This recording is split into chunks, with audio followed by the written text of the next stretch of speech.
Aujourd'hui, je vais vous parler des pronoms relatifs simples. Bon, à votre niveau, vous les connaissez par cœur.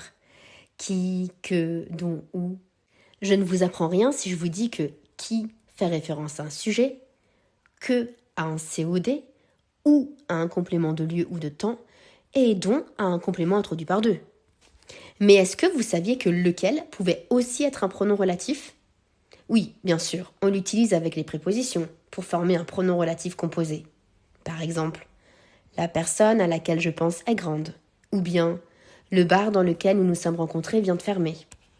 Non, ce n'est pas de ça que je veux parler. Aujourd'hui, je veux aborder lequel comme pronom relatif simple. Lequel peut avoir une fonction de sujet. Il remplace qui. On l'utilise pour éviter une confusion ou bien produire un effet d'insistance en reprenant le nom précédent.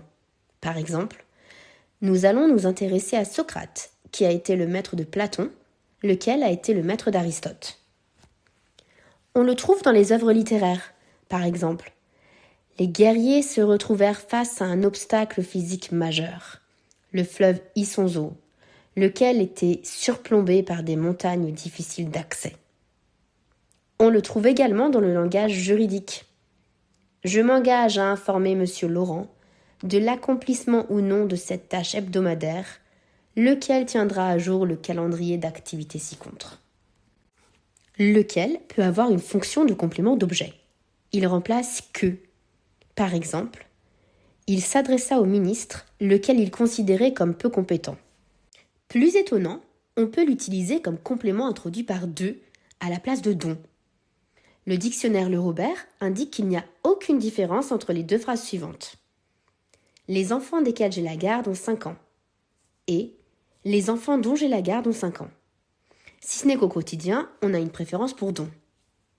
Le dictionnaire de l'Académie française approuve cet usage et précise qu'on ne peut utiliser lequel à la place de dont que lorsque l'on parle de personne. Vous direz « c'est la personne de laquelle j'ai reçu tant de bienfaits » et non pas « c'est l'entreprise de laquelle j'ai reçu tant de bienfaits ». Encore une fois, cette utilisation est assez rare et la plupart des personnes à qui vous vous adresserez penseront que vous avez fait une erreur, alors mieux vaut s'abstenir. En résumé, vous pouvez utiliser lequel, laquelle, lesquels pour remplacer qui ou que. Ça donnera un effet stylé à votre phrase.